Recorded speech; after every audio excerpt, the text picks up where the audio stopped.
Boa noite. Olá, Pablo, boa noite, tudo bom? Boa noite, pessoal, tudo bom? Hoje a live vai ser um pouquinho diferente.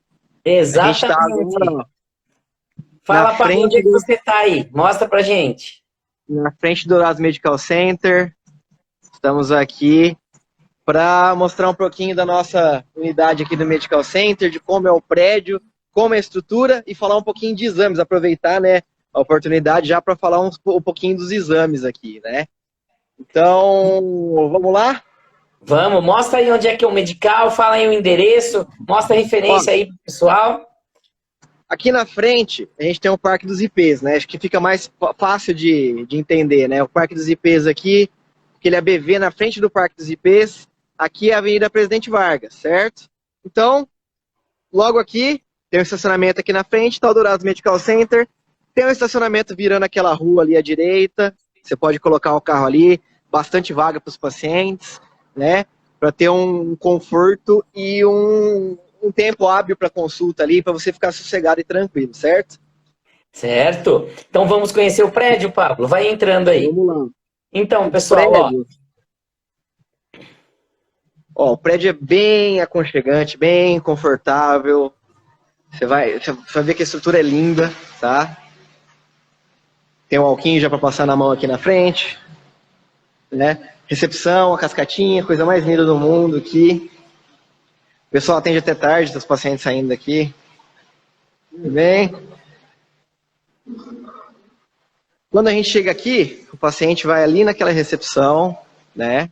E naquela recepção ali, eles vão conversar com as recepcionistas aqui do prédio, e a recepcionista do prédio vai comunicar lá a gente aqui, lá em cima, para que a comunicação que o paciente chegou já e que o paciente subir, ou para consulta, né, no caso de alguns médicos aqui, para a gente para o atendimento, né, para deixar o material, coletar sangue, e então não tem um tempo de espera, né, o paciente é atendido desde o primeiro momento, então é atendido na recepção aqui, e depois, na hora que sobe, já é atendido com a gente lá.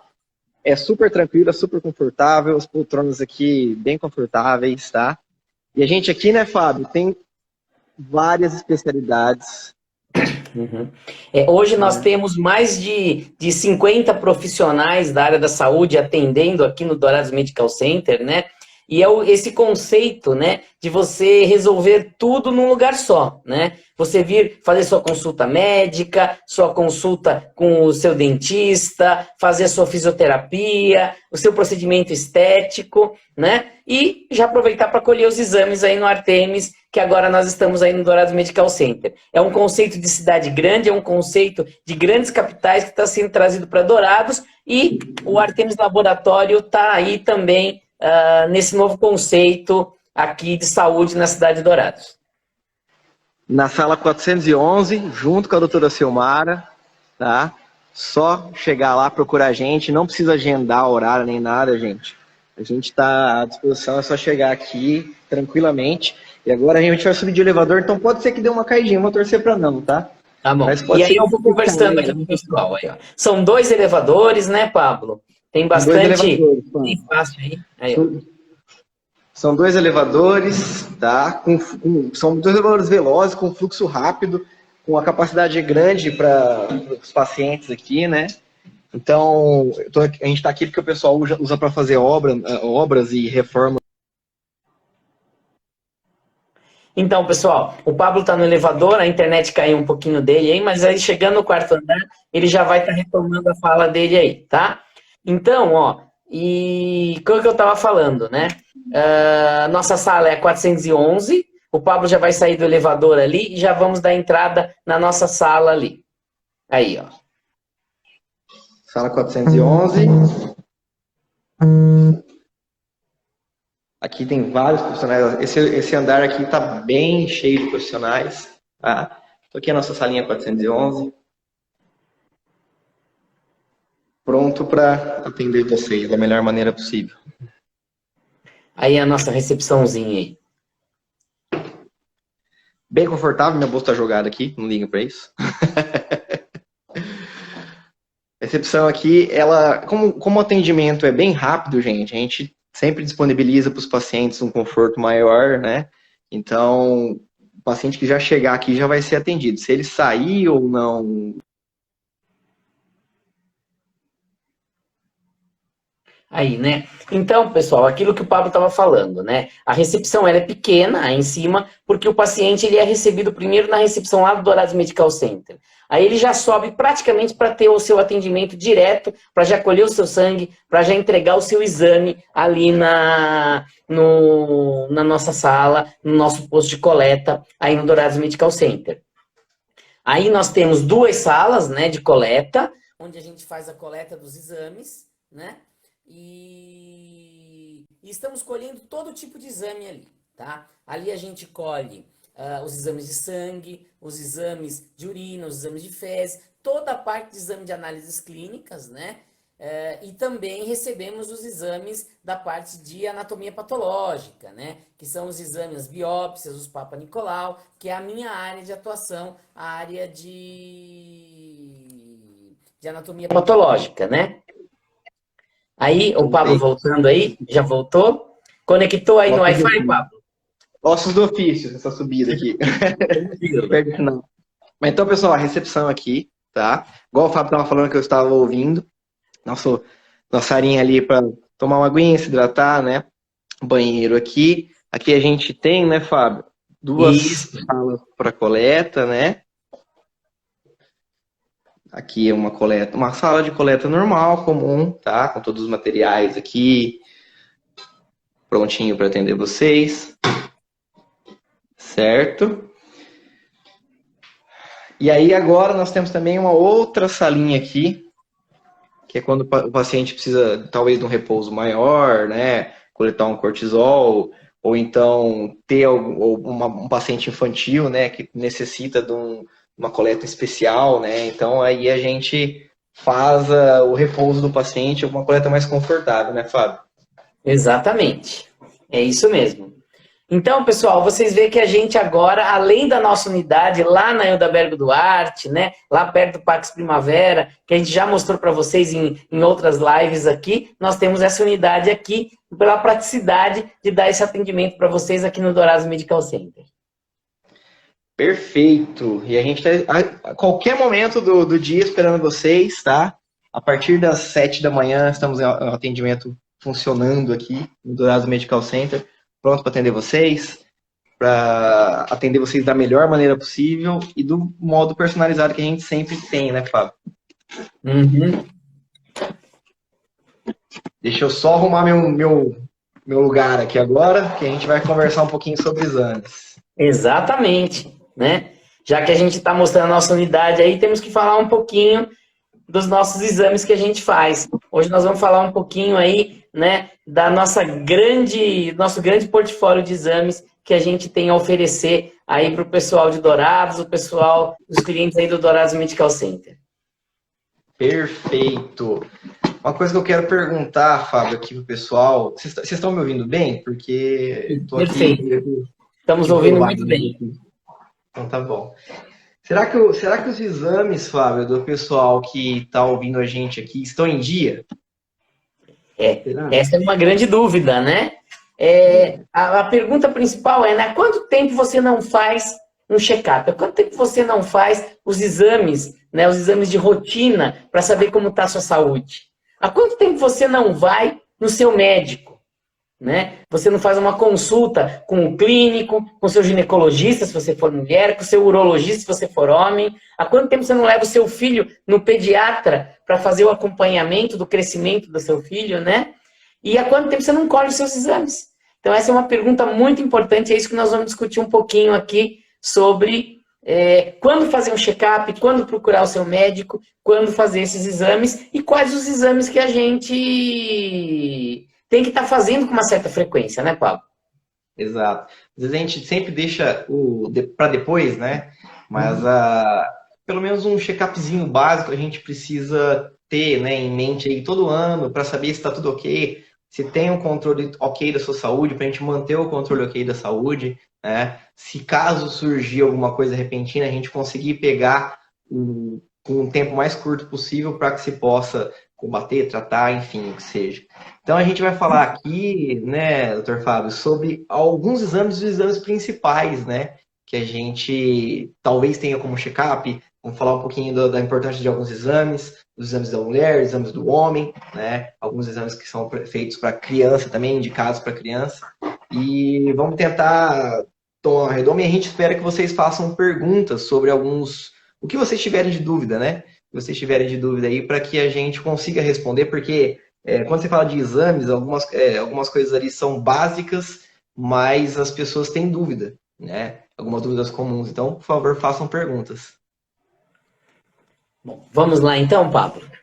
Bom, né, a gente fala muito da questão, né, do homem, né, da mulher, né, da criança. Então, isso é muito importante a gente separar, né, porque são características diferentes, né. Bom, primeiro, quando a gente fala em check-up, que médico eu tenho que procurar, né?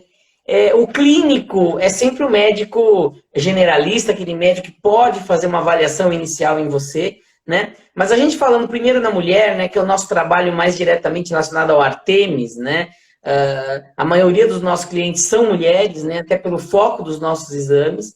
Então vamos falar um pouquinho aí da mulher, né? E quando se fala em mulher, você pensa no seu ginecologista, né? O ginecologista é o médico da mulher, né? É errado quem pensa que o ginecologista é o médico que atende o aparelho reprodutor feminino. Não, ele atende a mulher, ele cuida da saúde da mulher. Então toda mulher, né, deve visitar o seu ginecologista anualmente, né? E ela tem uma gama de exames específicos da mulher, né, que ela deve fazer anualmente, né?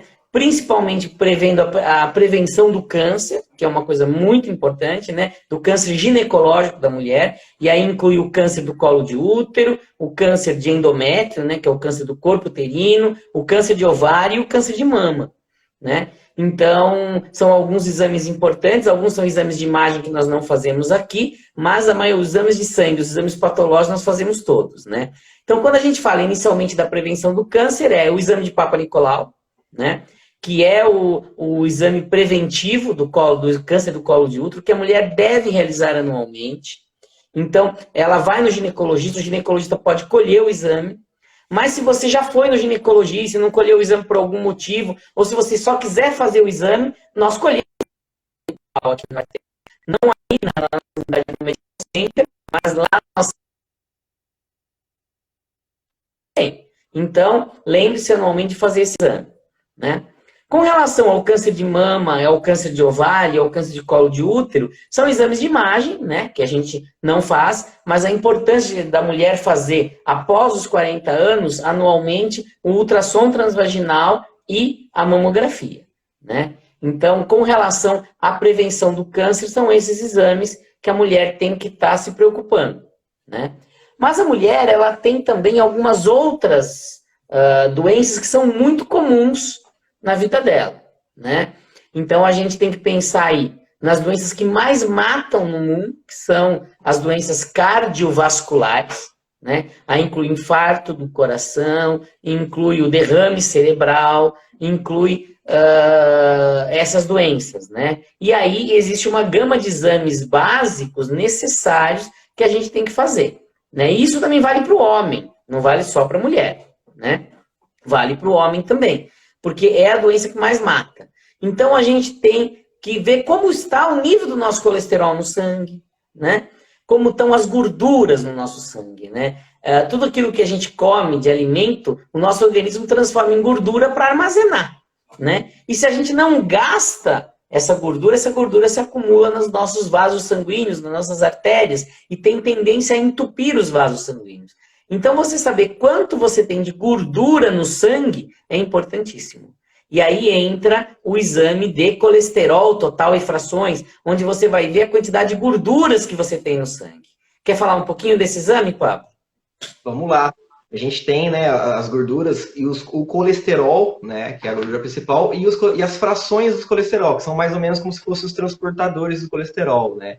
Tem o LDL e o VLDL, que são aqueles maus colesteróis, mais colesteróis, que vão transportar triglicerídeo e a gordura para o corpo, né? E tem o HDL, que faz o inverso, né? Que ele transporta a gordura para o fígado para ser degradado, né? Então, essa é importante do controle, né, Fábio? Para saber se o nível de HDL, se o de colesterol bom tá aceitável no nosso corpo para que o paciente consiga ter um nível de vida muito bom. Se os níveis de transportadores das gorduras estão altos, né, do triglicerídeo, que são as gorduras de pães, doces, estão altos, né? Se eles estão sendo transportados e captados de uma maneira ruim, ou se eles estão sendo degradados através do colesterol bom. Então é muito importante saber isso, e a gente consegue saber através desses exames, são o colesterol total e frações. E, geralmente é muito difícil o médico só pedir o colesterol total, né, Fábio? Ele geralmente pede as frações para saber como é que tá o nível de HDL, nível de LDL, nível de VLDL e também o nível de triglicerídeos, né? E tem muita ligação, né, Fábio, com a parte cardiovascular, né? Exatamente. Até porque você faz o colesterol total, seu colesterol total está alto, mas você não sabe se aquele colesterol está alto à base do colesterol bom, que é o HDL, ou do colesterol ruim, que é o LDL. Né? E se for a base, então por isso é importante você fazer o perfil lipídico completo, né? Pedir o colesterol total e frações mais triglicerídeos. E aí você vai saber se o seu colesterol está alto ou não, e se ele está alto à base do colesterol ruim. E aí você vai saber que quando você tem colesterol alto, triglicerídeo alto e LDL alto, o teu risco de ter infarto do coração, de ter derrame cerebral é muito mais alto do que quem tem níveis de colesterol e de LDL normal. Então esse é um exame que todo homem, toda mulher deve colher anualmente, principalmente após os 40 anos de idade, né? Por isso que a gente fala, né? Após os 40 anos de idade, além do ginecologista que nós falamos para a mulher, ela deve consultar também, e o homem também, o cardiologista, né? Que é o cardiologista que vai estar orientando sobre esse exame. E um outro exame que está extremamente relacionado também à doença cardiovascular é a glicemia, né? O diabetes, né? O diabetes, hoje, é uma das doenças mais comuns que tem. Tem mais de 20 milhões de pessoas diabéticas no Brasil. E o diabetes é um fator de risco enorme para aumentar colesterol, para depositar colesterol nas artérias e para causar infarto e derrame, né? Então, é muito importante a gente saber os níveis do açúcar no sangue, né? E aí tem mais de um exame, né, Pablo? Que se faz para definir como é que está o açúcar no sangue, né? Exatamente, que é aquele exame que o paciente não consegue enganar o médico, né, Fábio? Porque exatamente. Uma dieta assim, abrupta, que inclusive a gente vai falar um pouquinho sobre essa dieta abrupta, que às vezes não funciona da maneira devida, né? Então o paciente às vezes exagera, tem uma glicemia elevada, mas ele quer esconder o fato de ter a glicemia elevada para o médico, né? Quer mentir para si mesmo, né? Então, hoje em dia não, um tempo atrás já, é pedido hemoglobina glicada, né? Que é uma hemoglobina onde ela é marcada como se fosse pela glicose. E ela, como a hemoglobina tem um ciclo ali de vida de 120 dias, consegue-se fazer a aferição dessa glicação dentro da hemoglobina. Então não tem jeito do paciente... E essa ligação do açúcar na hemoglobina é irreversível. Então não tem jeito do paciente enganar a si mesmo e até o médico, né? Então por isso que a gente faz o acompanhamento com glicemia, que é o açúcar no sangue, em jejum, lógico, para saber os padrões que o paciente tem, e também a hemoglobina glicada, né? Existem pacientes que têm a glicemia, ok, porque fizeram uma dieta, ou então tem uma medicação, fazem uso de medicação controlada, né, para o diabetes, mas a aferição num período de 120 dias na hemoglobina glicada, ele dá alterado. É fundamental, né, para a gente ter o diagnóstico do diabetes com a hemoglobina glicada, né, Fábio? E esse é um grande erro, né, que os pacientes fazem, né? De querer fazer uma dieta perto de fazer o exame, né? Se o objetivo é você saber como você está, como está a sua saúde, você mudar a sua dieta perto do exame, só para o exame dar normal, você, na verdade, você está se auto-prejudicando, né? Porque o exame pode dar um valor melhor, mas na verdade não é a realidade do que você está vivendo, né? Daí a importância também de fazer a hemoglobina glicada, que ela vai mostrar um período mais longo e realmente avaliar como está a glicose do paciente. Então, quando a gente pensa em doença cardiovascular, né, são esses exames os principais, né? O colesterol e a glicemia. Só adendo sobre a questão de jejum, do tempo de jejum, né? sobre os exames. Por que é pedido ali um jejum de 6, 8 a 10, 12 horas e não extrapolar isso? Porque quando a gente tem o glicogênio armazenado dentro do nosso corpo, o glicogênio é uma forma da glicose estar armazenada para reservas emergenciais.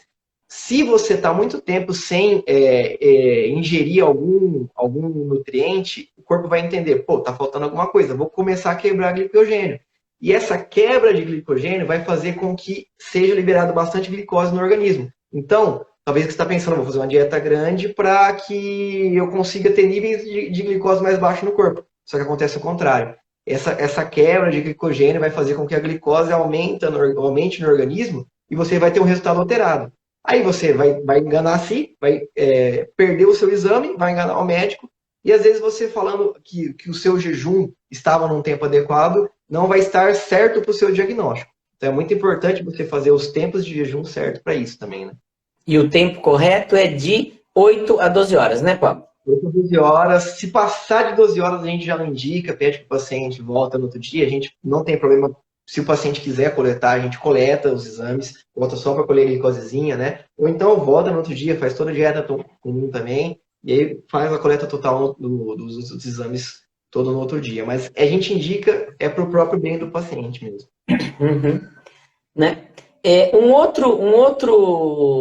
outra alteração, vamos já seguir, né? Uma outra alteração muito importante, né, que a mulher tem, né, com muita frequência, são as doenças da tireoide, né? A glândula tireoide é uma glândula que fica aqui na região do pescoço e que produz hormônios que controlam o nosso metabolismo, né? E as mulheres, elas são muito mais afetadas por doenças da tireoide do que os homens. Tanto as doenças hormonais, né, que desbalançam o hormônio, quanto os nódulos e o câncer de tireoide é muito mais comum em mulheres.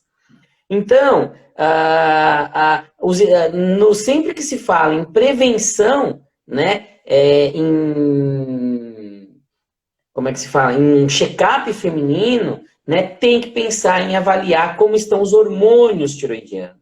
Né? Então, é comum nesse check-up, né, incluir, além da glicemia, além do colesterol total e frações, é muito interessante que ela colha também os hormônios tiroidianos, né? Principalmente o TSH e o T4, né? O hormônio que estimula a tireoide, que é o TSH, e o hormônio que age no nosso corpo, que é o T4, né? Exato. Tendo o TSH elevado, né, Fábio, e o T4 abaixo, a gente desconfia do hipotiroidismo, né? Então, E é o mais comum, né? exatamente. E a gente, para a mulher, é muito mais comum, né? Então, existem outros diagnósticos subclínicos. Então, a tireoide é algo... O endocrinologista sofre muito com a tireoide, né, Fábio? Uhum. Porque ele, para investigar, às vezes, algum caso de hipotireoidismo subclínico, Hashimoto, enfim, ele demora algum tempo, ele circunda o paciente, faz o paciente ter alguns exames periódicos ali para conseguir investigar o paciente, né, Fábio? Uhum. Com certeza. E eu, por exemplo, eu tenho hipotireoidismo subclínico, né? E se eu não tivesse feito os exames, você vê, a gente fala muito da mulher, mas eu tenho hipotireoidismo subclínico. Se eu não tivesse tratando esse hipotireoidismo subclínico, provavelmente eu já teria sintomas, já faz uns 5 anos já que eu trato, eu já teria sintomas e problemas relacionados ao hipotireoidismo, né? Como fiz os exames numa rotina com o meu cardiologista lá, o Dr. Evandro Tosi, pedi os exames, viu que eu tinha um hipotireoidismo subclínico, comecei a tratar antes de ter os sintomas e hoje tem uma vida normal, você não sente nada, né? Porque o hipotireoidismo ele dá um desbalanço muito grande no organismo, né? E leva a problemas. E além disso, tem também uma outra doença que é mais rara, que é o hipertireoidismo, que é o excesso de hormônio da tireoide. Mas esse é muito raro ser subclínico, não dá sintoma, né? Normalmente a pessoa que tem excesso de hormônio tireoidiano, normalmente tem sintomas. Então a maior importância de você colher o exame sem ter sintoma é para você diagnosticar o início do hipotireoidismo e fazer o tratamento antes que você venha manifestar os sintomas da doença, né? A pessoa com hipertireoidismo, ela fica agitada, né? Ela emagrece, né? Contrário do hipo, né, Fábio? Que a pessoa, ela engorda, ela tem sonolência, ela tem uma vida, assim, mais devagar, né? No seu ciclo, assim. O hipotiroidismo, a pessoa lentifica, né? Ela fica lenta, cansada, fraca, sem vontade de fazer nada, com muito sono, engorda, come pouco, né? E o hipotiroidismo é o contrário. Ela se agita, ela fica nervosa, irritada, não dorme, come muito, né? Fica estressada, né? Então, são opostos, né, da situação. Mas o objetivo principal, quando a gente fala em check-up, é detectar uma doença muito comum, que é o hipotireoidismo subclínico, principalmente nas mulheres, né? Certo. A Marcela mandou aqui. Eu tenho hipotiroidismo. Fala aí, Marcela, se foi difícil diagnosticar ou não. Conta aí pra gente depois. Legal. Olha, então, falando da mulher, né? Então, foi para encerrar essa parte, quando a gente fala, então, em exames preventivos, né? Um check-up feminino, em termos de exames de sangue, o principal seria mesmo colher os exames, os hormônios tiroidianos, a glicemia, o perfil lipídico, né? E também o hemograma. O hemograma, depois a gente fala dele no final, que ele vale para todo mundo, né? Deixa eu fazer uma pergunta para você. Quanto ao tumor de hipófise, como é que é a alteração dos exames de sangue aí? É Tumor importante de fazer isso. Tumor tireoide? de hipófise. De De hipófise. hipófise. O tumor de hipófise é mais raro, né? Ele é bem mais raro, né? Mas quando ele dá sintoma, ele costuma dar o problema de você ter problema de visão, né? Ele altera a visão, a pessoa começa a ter visão dupla, perda de campo visual, né? E aí você desconfia e pede os hormônios da hipófise, você vai ver que tem algum hormônio produzido em excesso, né? Se tiver excesso de produção de hormônio hipofisário, inclusive o tumor hipofisário, né, que é uma glândula que fica lá dentro da cabeça, ele pode levar ao hipertiroidismo também, né? Perfeito, ótimo. Legal. Bom, então agora falando do homem, né? O homem é um problema, porque o homem não vai no médico, né? Um dos grandes motivos do homem viver menos que a mulher é porque o homem não se cuida, né? E quando a gente fala em homem, a principal coisa são as doenças cardiovasculares. Então, os exames para a doença cardiovascular, que é o colesterol total e frações, e a glicemia, é importantíssimo o homem fazer anualmente, principalmente após os 40 anos de idade, né? E nessa mesma idade, ele tem que começar a fazer a prevenção do câncer de próstata, né? O câncer de próstata é o câncer mais comum no homem, né? E ele aumenta a sua frequência exponencialmente com o passar dos anos. Então, a partir dos 45 anos, se você não tem antecedente familiar, você tem que começar a procurar. Se você tem antecedente familiar de câncer de próstata, começar nos 35, 40 anos. Né? Que é o meu caso, né? Eu tive muito familiar que teve câncer de próstata. Meu pai, meu avô, meu tio. Então, vou ter que passar por um muro aí o quanto antes. Exatamente. E aí o que acontece? E aí a gente fala, né, de procurar o urologista, né? O urologista, ele vai fazer a prevenção do exame do câncer de próstata, que é um exame clínico, que inclui o toque retal, para ver como está a consistência da próstata, né? Mas tem um exame de sangue muito importante, que o homem deve fazer anualmente após os 40 anos, que é a dosagem do antígeno prostático específico, que é o PSA, né? Porque ele é um marcador muito importante do câncer de próstata. Então, é um exame que o homem deve fazer anualmente e nós fazemos aqui no Artemis. Eu gosto muito da sua explicação do PSA, Fábio. Igual da sua explicação da glicose também. O PSA, ele é uma substância produzida pela próstata. Então, todo mundo tem PSA. Então, não existe, eu não tenho PSA ou eu tenho PSA. Todo mundo tem PSA, porque a próstata produz PSA, tá certo? Só que quando a próstata está doente, ela vai aumentar a produção de PSA. Então, algumas doenças benignas da próstata podem aumentar um pouquinho o PSA. Agora, o câncer de próstata aumenta o PSA, né? Aumenta. Então, se você tem o PSA muito elevado, a chance de você ter câncer de próstata é muito grande. Todo mundo tem PSA elevado, tem câncer de próstata? Não. Mas se você tem PSA elevado, a chance de você ter câncer de próstata é realmente muito grande. Tá? Ah, mas então eu posso fazer só o PSA? Né, e não fazer o toque? Ou eu posso fazer só o toque e não fazer o PSA? Isso é raro, mas às vezes tem. O que acontece? Não. Porque o que acontece, pessoal, o câncer, ele é o câncer de próstata normalmente produz PSA, na grande maioria deles. Tá? Então, a maioria dos cânceres de próstata produz PSA. Então, se você tem câncer de próstata, você vai ter um PSA elevado. Agora, existe um tipo de câncer de próstata que é o pior de todos, que é o câncer pouco diferenciado da próstata. Tá? Que é um câncer que afeta só 10% dos casos de câncer de próstata, então é menos frequente, mas é o tipo de câncer de próstata que mais mata. Tá? Porque ele cresce rápido, ele dá metástase rápido, ele espalha rápido e ele mata rápido. E esse tipo de câncer, ele não eleva PSA. Por quê? Porque as células da próstata, elas estão tão diferentes, né? Ele é tão indiferenciado, ele se modificou tanto geneticamente, que ele perde a capacidade de produzir PSA. E aí o que acontece? A pessoa colhe o PSA todo ano, mas não faz o toque retal. Esse tipo de câncer, que apesar de não ser tão comum, mas é o mais grave, não vai ser detectado só pelo exame de PSA. E o diagnóstico anatomopatológico, Fábio, desse tipo de câncer é um pouco mais complicado? Não, na verdade não. Não é mais complicado. Mas ele é um tipo de câncer que você vai detectar no toque retal. Tá? E aí você vai fazer a biópsia. E aí, para você ver na biópsia, se ele é pouco diferenciado ou moderadamente diferenciado, você vai ver sem problemas, não vai ter uma dificuldade maior para o patologista, não. Né? Você pode, às vezes, ter a necessidade de fazer algum exame complementar de imunistoquímica, algumas vezes, mas o diagnóstico é feito de uma forma tranquila na biópsia. Né? Mas é essa a importância. Prevenção do câncer de próstata é associação de toque retal com PSA.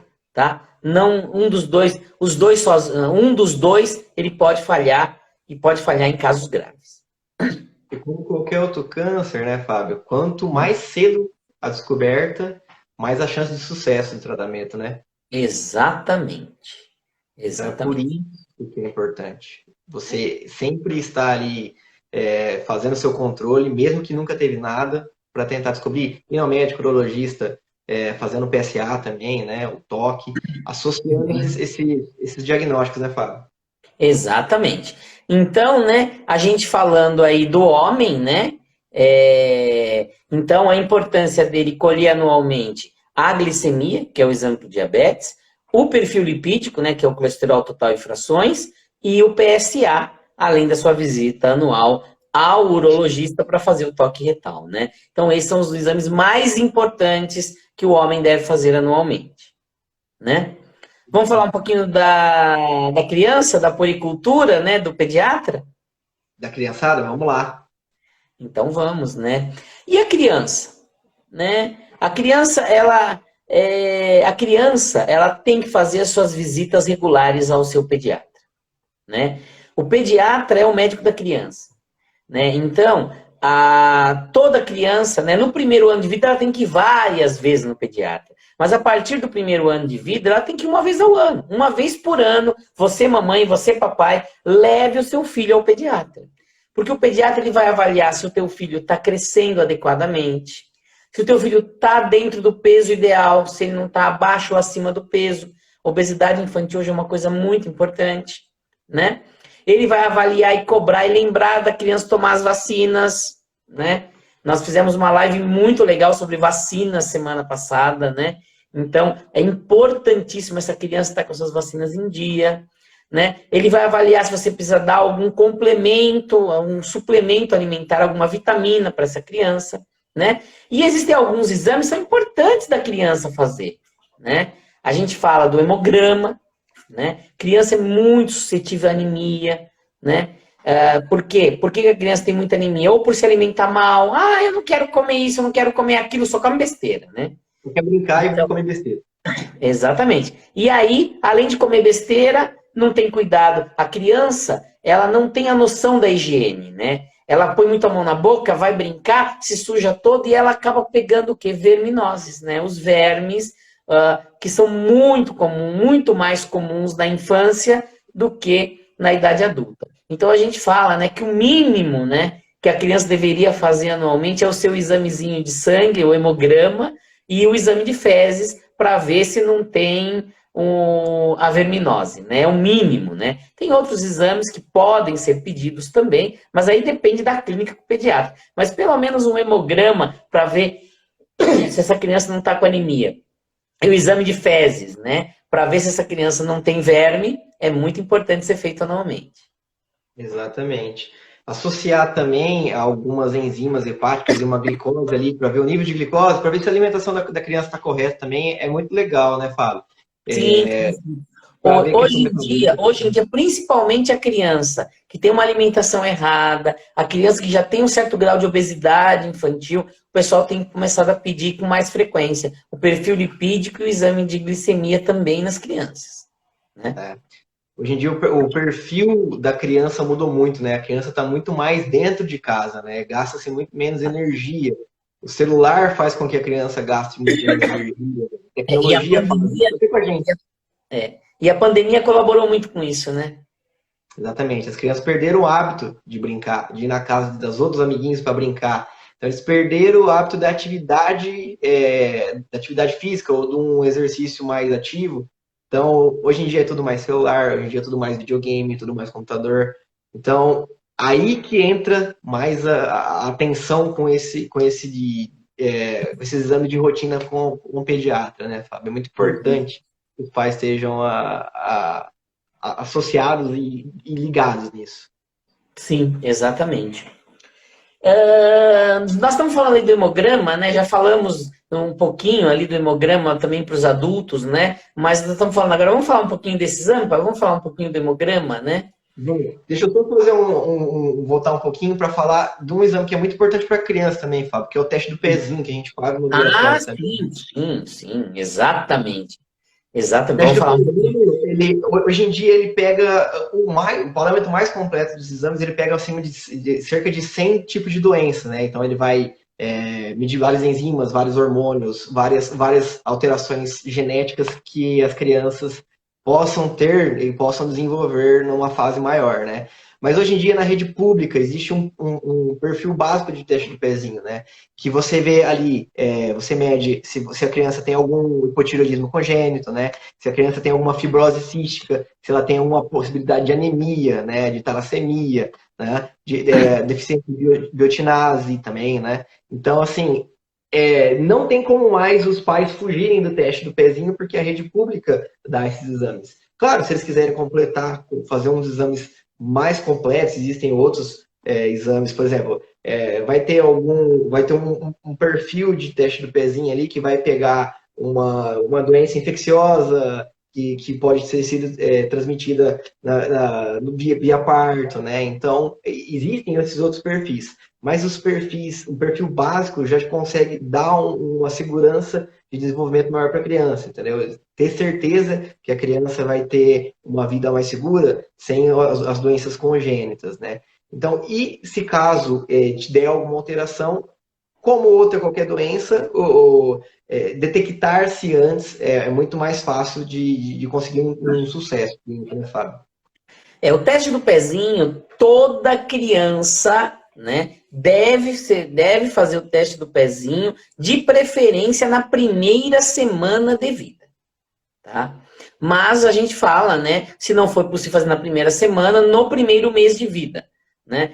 Porque o que acontece, muitas dessas doenças não manifestam sintomas na hora que a criança nasce, mas são doenças extremamente graves. Algumas doenças que levam a atraso de desenvolvimento, atraso de crescimento, retardo mental, tá? E até algumas doenças que levam à morte dessa criança. Se forem detectadas a tempo, tem tratamento. Então a gente fala que pelo menos o teste do SUS tem que ser feito, né? Mas a gente aqui quer informar que o teste do SUS ele é limitado. Ele tem uma gama de doenças, que são as mais importantes, as mais comuns, mas ele é limitado.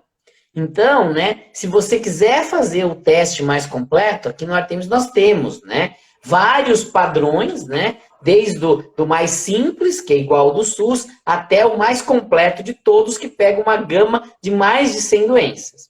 Então, você fazendo esse teste, você vai ter realmente uma noção se o teu filho tem algum problema que pode ser tratado e que muitas vezes, fazendo o tratamento, ele vai poder ter uma vida normal. Mas se não detectar, realmente pode ter sérias consequências. Exatamente.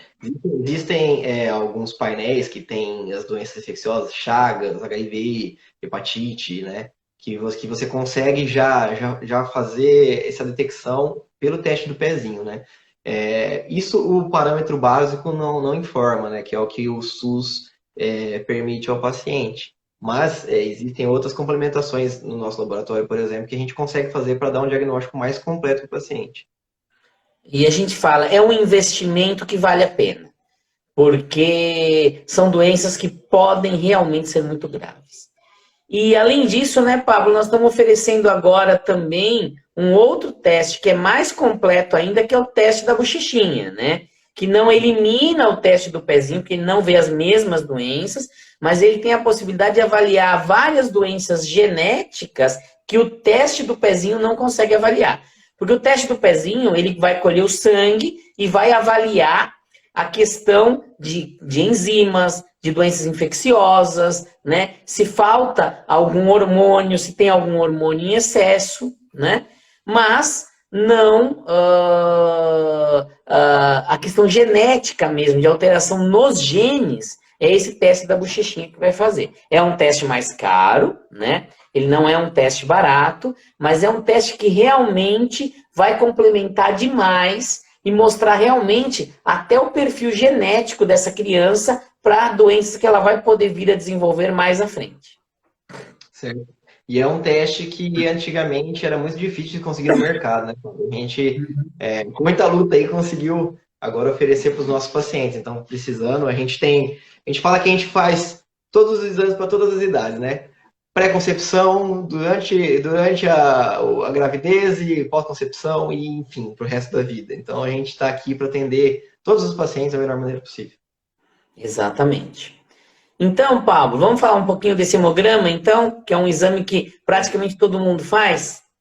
Exatamente. Né? E por que todo mundo faz, né, Fábio? Porque é um exame muito básico, né? A gente consegue detectar muita coisa através dele, né? Por exemplo, anemia, por exemplo. A gente consegue detectar uma desidratação possível do paciente. A gente consegue detectar infecções inespecíficas, sim, mas a gente consegue detectar a infecção do paciente, né? Associado a um exame que se chama PCR-Q, que é uma proteína que mede a nossa inflamação, a gente pode detectar essas infecções. A gente pode detectar processos de problema de coagulação, né? Que o paciente possa ter através da medição de plaquetas. Então, a gente tem dentro do hemograma ali a fase vermelha, né? Que é a fase que faz o transporte, que é as hemácias que fazem o transporte das células, dos oxigênios para as células do corpo, né? E dos nutrientes, né? Em certa maneira. A fase branca, que é a fase de proteção, né? Que são os leucócitos. O plasma, né? Onde vamos ter ali as plaquetas, né? Que fazem a parte da coagulação, né? E a gente consegue verificar, através do hemograma, uma série de possíveis sinais e sintomas de doenças, né, Fábio? Exatamente. O hemograma, né, ele vai ver como está o seu sangue, né? Como estão as células do seu sangue. Então, ele realmente é um exame que dá muita informação. Dá muita informação. Né? Além dele dizer se você tem anemia, ele consegue dizer que tipo de anemia que você tem, né? Como estão suas células vermelhas. Então, ele consegue definir se aquela anemia é por falta de alguma vitamina, é por falta de ferro. Ele consegue definir se aquela anemia é às vezes, algum tipo mais raro de anemia congênita, porque ele vê a forma das hemácias, né? E ele é um exame muito usado nos processos infecciosos, né? Sempre que você tem uma infecção, você vai colher um hemograma, porque ele vai demonstrar, dependendo do tipo de leucócito que tiver aumentado ali, você vai saber, provavelmente, se aquela infecção é uma bactéria, se aquela infecção é viral. Ele também pode mostrar questões de processos alérgicos, porque existem leucócitos também aumentam em processos alérgicos, né? Parasitose, nós falamos dos vermes, tem certos tipos de leucócitos que aumentam quando você tem verminose, né? Além da presença de alguns sinais de vermes no próprio hemograma, né, Fábio? Por exemplo, Exato. alguns protozoários, por exemplo, que podem aparecer no hemograma, na lâmina de hemograma, por exemplo. Malária, por exemplo, que não é da nossa região, mas... Então você vê o hemograma, você vai ver, quando você vai no médico, o médico te pede exames, quase sempre ele coloca o hemograma, né? Porque o hemograma dá muita resposta, diz muito sobre a sua saúde. Então, realmente é um exame importante. Então, eu falo mesmo, quando você quer fazer um check-up, né, o hemograma é sempre um exame que deve ser colocado, né? Porque você vai ver realmente como está funcionando o teu sangue e baseado na estrutura do teu sangue, você consegue definir muitas alterações no seu corpo, muitas coisas importantes. Né? Ele encabeça, né, Fábio, a lista de exames. Você pode ver sempre que o hemograma é o seu primeiro ali, né? Hemograma, aí começa o resto. Aí vem os outros depois, né? Então, importante que é. É, exatamente. E aí você vai ver que o hemograma ele é importante em toda a fase da vida. Na criança, no adulto, na mulher, no homem, né, no idoso, né, muito importante no idoso também, e principalmente na mulher grávida, né, que é uma coisa que é importante a gente comentar aqui, né, Pablo? Né? A fase é uma fase muito importante, a gestação, né? A gestação é uma fase muito importante, porque quando a mulher está grávida, né, ela tem na sua,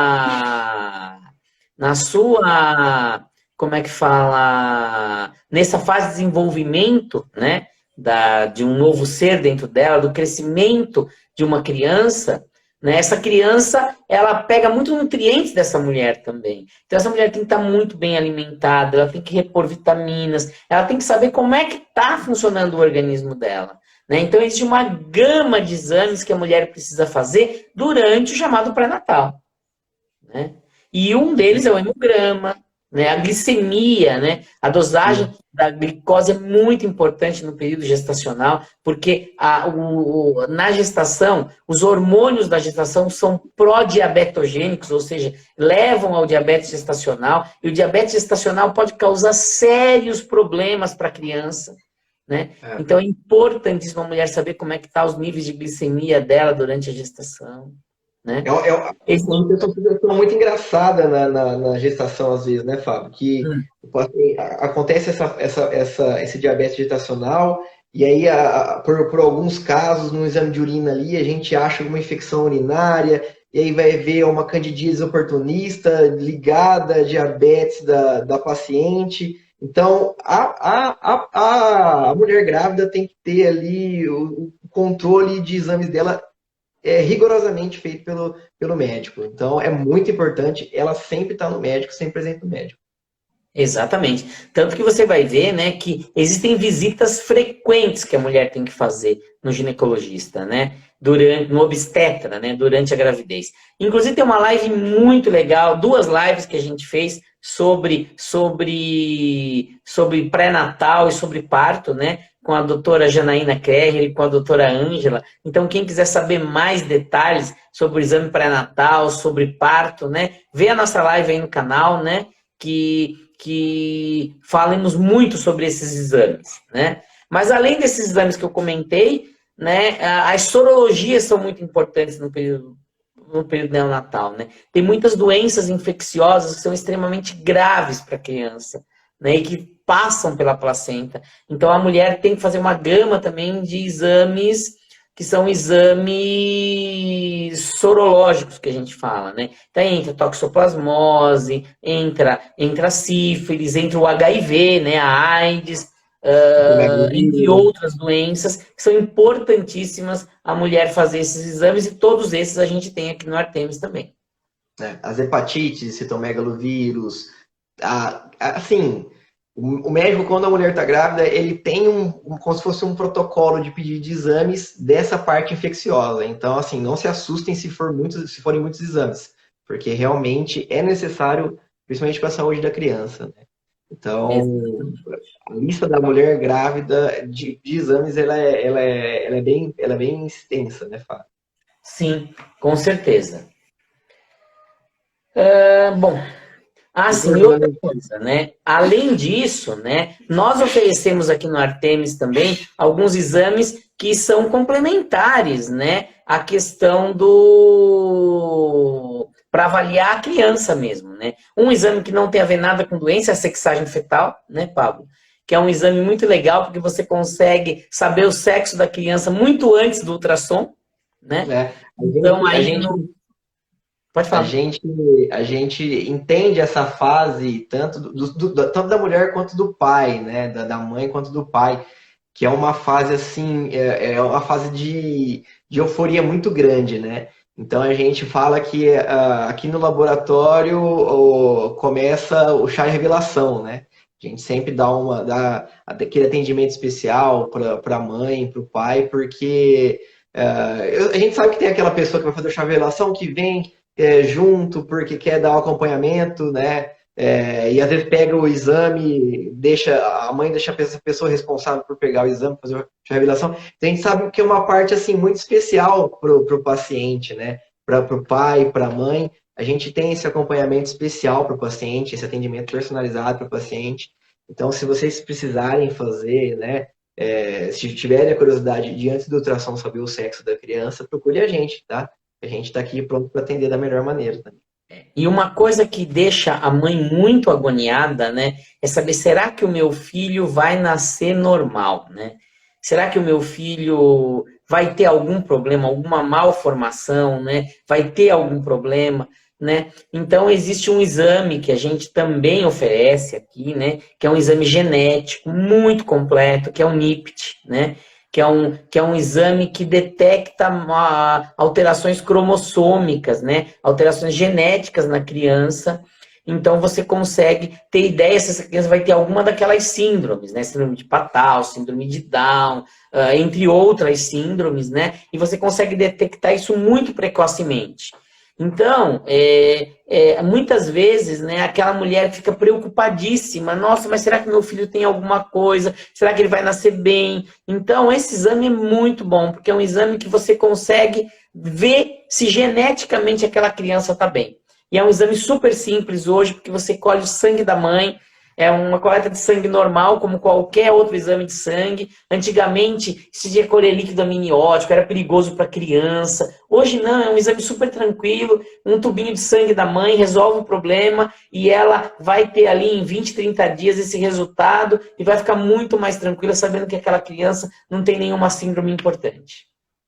Exato. E se caso descobrir, né, fazer o acompanhamento desde cedo da criança, né? Porque, como a gente sempre falando aqui, é importante, se você detectar alguma alteração, ter o acompanhamento mais cedo possível, né? Para abordar essa alteração o quanto antes com um especialista, né, Fábio? Uhum. Ó, tem uma pergunta aqui, Pablo. Ó, Pati Godoy. Com que intervalos devemos fazer o hemograma e quando, e em que ocasiões devemos fazer o hemograma? Então, o hemograma é um exame usado para rotina, né? Igual eu falei, ele sempre encabeça a lista de exames. Então, assim, a não ser quando o médico tem algum controle do paciente, ele raramente não pede o hemograma, mas ele sempre encabeça, né? A gente sempre orienta os pacientes a fazer visitas ao médico e exames periódicos de 6 em 6 meses ou no máximo em um ano ali, para ver se o padrão de saúde é mantido, né? Então, o hemograma entra nessa rotina, nesse período de exames que a gente faz. É muito importante que a gente consiga acompanhar se o nosso padrão de hemograma está sendo mantido, né? Ou se, conforme alguns resultados anteriores que a gente teve, ocorra alguma alteração de hemograma, seja ela de coagulação, de plaquetas, seja ela de hemácia, seja de hemoglobina, seja da parte de infecciosa, a gente vai conseguir entender isso dentro do hemograma. Então, a periodicidade do hemograma é muito importante. Legal, muito bom.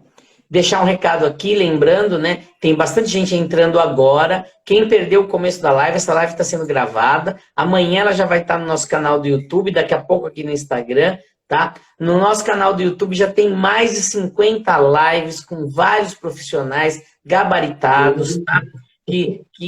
Então entrem lá no nosso canal do Instagram, no nosso canal do YouTube, curtam a nossa página, tá? Cliquem no sininho lá para receber as informações dos novos vídeos, tá? E peguem informações. Vocês estão gostando dessa live? Vocês vão ver lá que tem muitas lives interessantes sobre muitas coisas legais, né, Pablo? Com certeza, Deus o livre. Tanto de gente boa que tem lá falando com a gente. O tanto que eu aprendi assistindo algumas lives aí não está escrito. É informação. Às vezes a gente gasta o tempo em coisas bobas, assim. Às vezes a gente está cozinhando, deixa a live lá. Ou você vai ouvindo coisa que seja, alguma coisa que seja interessante pro seu dia a dia, para sua vida ali. Tem muitos assuntos interessantes, né? A gente falou de muitas doenças, a gente falou de muitas curiosidades, por exemplo, doação de medula óssea, doação de sangue, né? Numa última live aí, né, Fábio? Então, Exatamente. tem muitas coisas importantes, tem muitos assuntos diferentes. E muito que a gente falou aqui, né? Nós falamos do câncer de próstata, tem live sobre câncer de próstata. Nós falamos sobre doença cardiovascular, tem 2 lives sobre doenças cardiovasculares, sobre hipertensão arterial. Nós falamos aqui sobre pré-natal, tem live sobre pré-natal. Nós falamos sobre câncer de colo de útero, sobre câncer de ovário, sobre câncer de mama, tem live sobre esses cânceres, né? Então, vocês veem que quase tudo que a gente está falando aqui dos exames do check-up tem live lá para você assistir, para você se atualizar e para você aprender um pouco de uma forma simples, né? Mas compreender um pouco mais sobre o seu organismo e como se prevenir dessas doenças, né? Então é bem interessante. Perfeito, exatamente.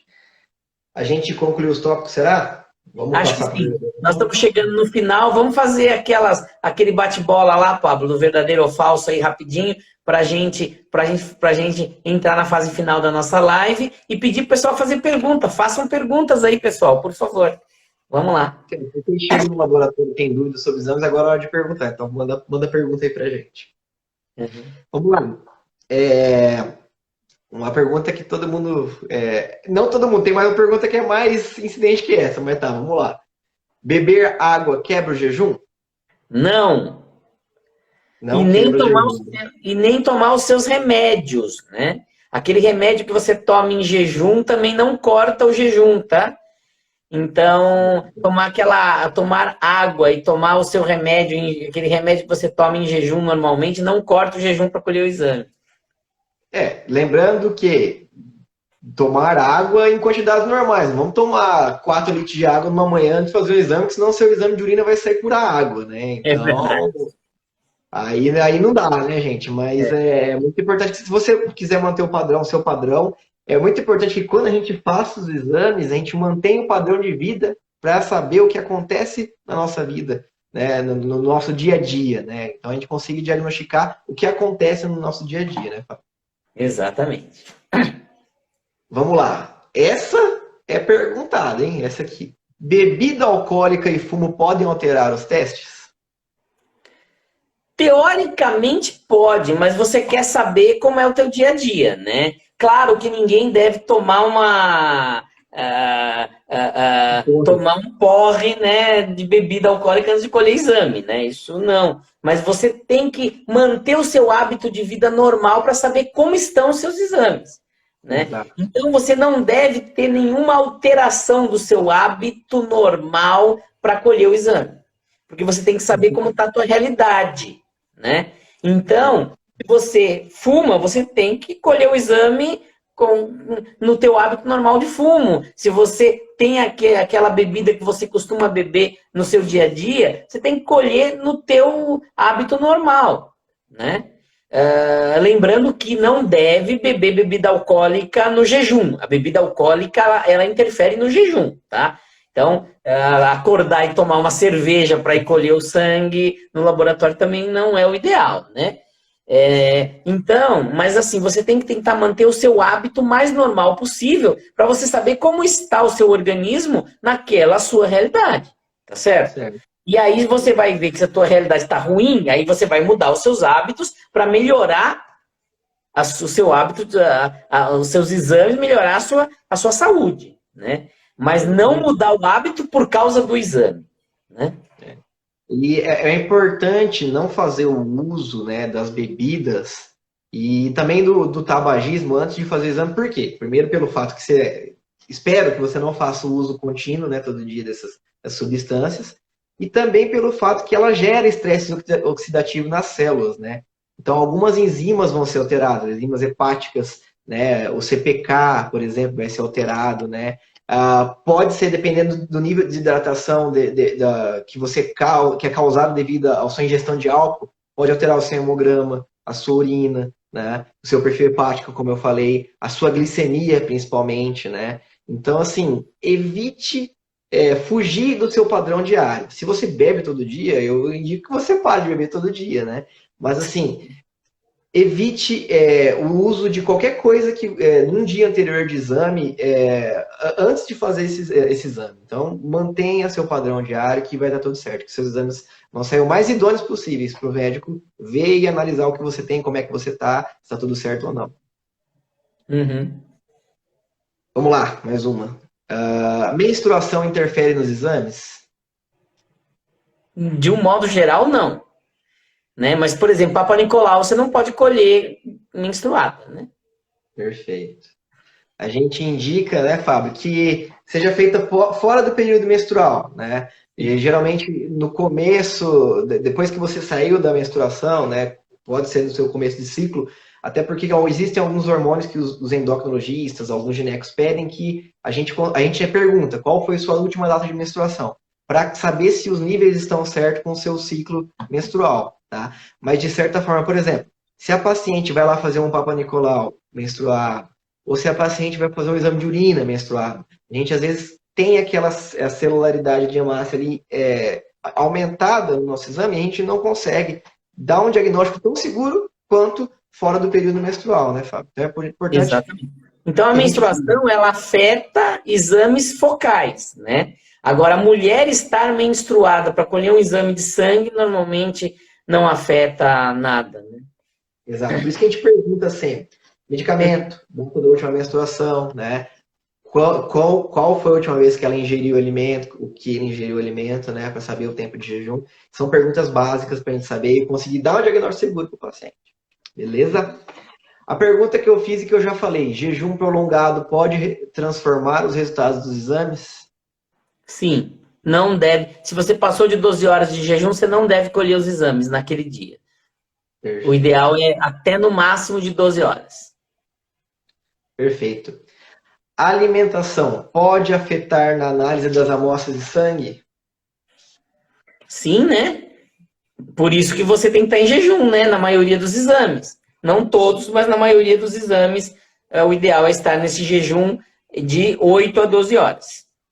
Exatamente. E também, assim, se você for fazer, beleza, vai fazer seu jejumzinho de 12 horas, mas não vai me comer um boi no dia anterior de fazer os exames, porque senão seus triglicerídeos vão dar todos alterados, seu colesterol vai dar tudo alterado, sua glicemia, a possibilidade de se alterar. Então, mantenha o seu padrão de vida, mantenha o seu padrão, que a gente vai conseguir dar o diagnóstico da melhor maneira possível. Exatamente. O que eu separei aqui se encerrou, Fábio, de perguntinhas de bate-bola, jogo rápido.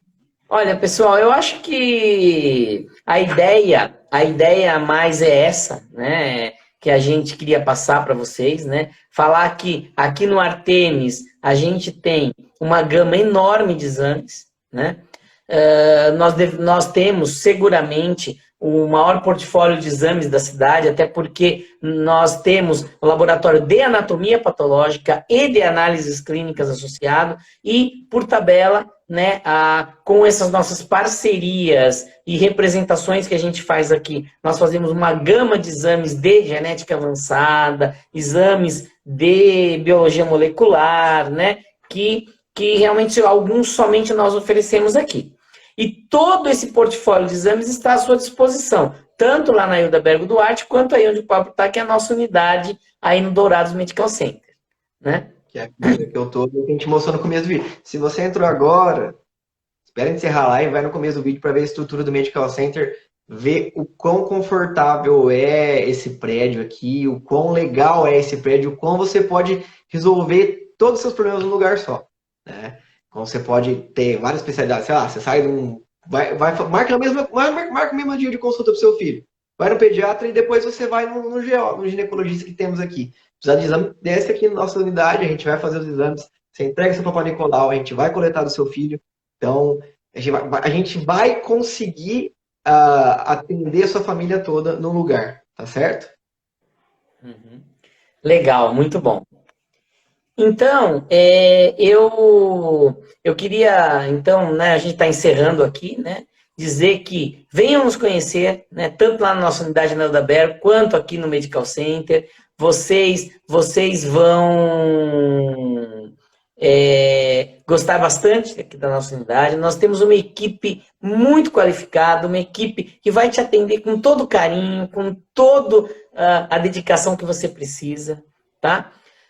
Então, venha nos procurar, venha nos conhecer, você vai gostar do atendimento que a gente tem para vocês, tá? Perfeito. Obrigado, gente, pela presença aí, que vocês tiveram a paciência de acompanhar a live com a gente aí. Voltem no começo lá da nossa live para ver a estrutura do Medical Center, que é muito legal. A Gabriela falou agora ali dos exames de genética avançada. Tem muitos exames que a gente está preparado aqui, que os pacientes tinham aqui para São Paulo, para o Rio de Janeiro, para fazer as coletas. A gente está preparado aqui para fazer a coleta, fazer o preparo do seu exame.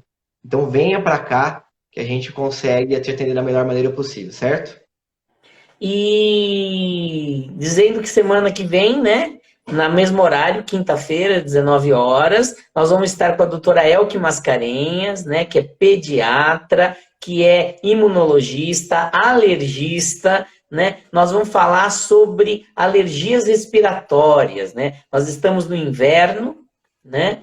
E nesse período do inverno é muito comum, né? Infecções respiratórias nas crianças, alergias respiratórias, rinite, bronquite, asma, né? E nada melhor do que a gente conversar com uma pediatra e alergista como a doutora El, que vai ser uma live muito legal. Não perca essa live da semana que vem. Perfeito, então. Até semana que vem, então, pessoal. Obrigado pela presença, pela paciência aí. Estamos aguardando vocês. Se quiser fazer uma visita pra gente, estamos à disposição, certo? Ok. Muito obrigado, pessoal, então. Então, obrigado por mais essa live. Depois, assistam aí no Instagram, vão lá no nosso canal do YouTube, vão lá ver a quantidade enorme de lives que a gente tem, tá? E aprender um pouquinho mais sobre outros temas aí que podem complementar demais esse pincelada que a gente deu sobre alguns exames e algumas doenças aí que você pode se prevenir se cuidando e fazendo esse check-up. Boa noite, Pablo. Boa noite a todos.